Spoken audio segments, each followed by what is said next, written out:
Добрый дзень. Мяне зовут Алеся Ляхнович, я эканамічны дарадца Святланы Ціханаўскай і прадстаўнік эканамічнай групы Каардынацыйнай рады. Сёння я хацеў бы пагаварыць з вами пра санкцыі. Адны кажуць, што гэта абрыне эканоміку.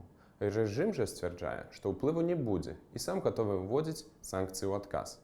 Як будзе насамрэч, давайце разбірацца. Па-першае, санкцыі – гэта доўгі і пакрокавы працэс. Усё пачалося з непрызнання вынікаў выбараў і легітымнасці Лукашэнкі з боку ЗША, Канады, Еўрапейскага Саюза, Великабрытаніі і іншых дэмакратычных краін. Потым пачаліся персанальныя санкцыі з боку гэтых самых краін.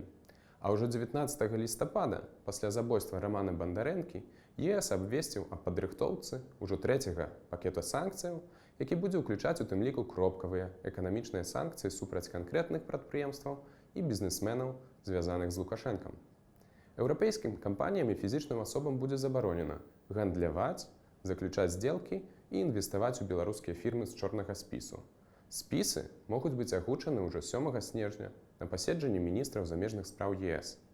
Акрамя гэтага, ЕС, Еўрапейскі банк рэканструкцыі і развіцця і Еўрапейскі інвестыцыйны банк прыпыняюць новыя праекты з дзяржаўным сектарам.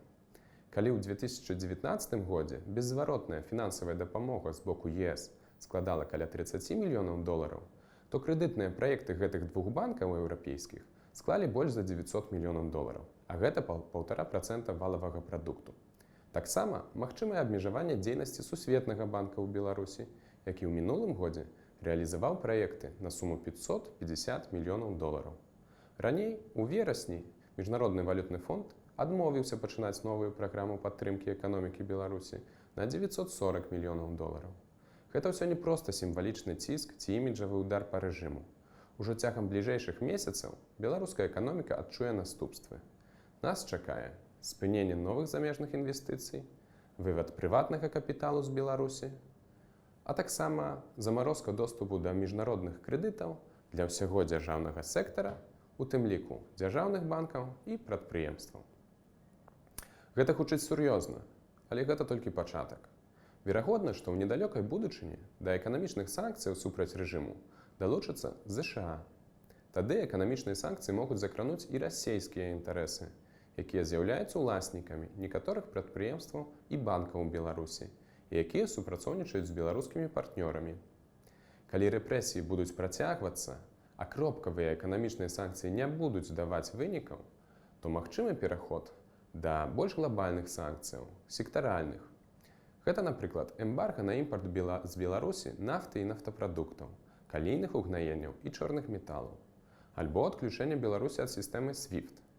Гэта ўжо не жарты. Гэта прывядзе да сур'ёзных наступстваў для эканомікі. Такі сусед стварае праблемы не толькі для Захаду. Ён стане таксічным і для Расеі, чыя банкі і прадпрыемствы могуць пацярпець ад супрацы з беларускімі партнёрамі.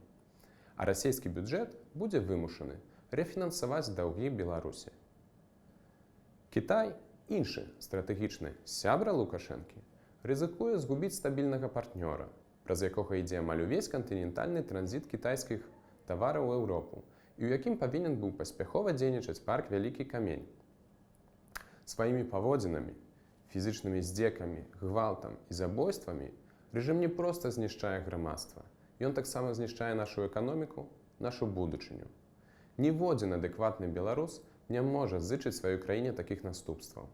Усе мы, 9,5 мільёнаў беларусаў, з'яўляемся закладнікамі злачыннай палітыкі Лукашэнкі.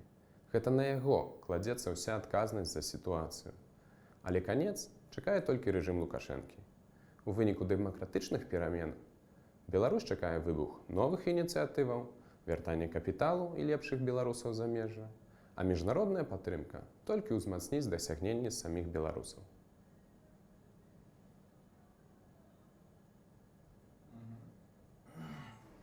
Здаецца, ўжо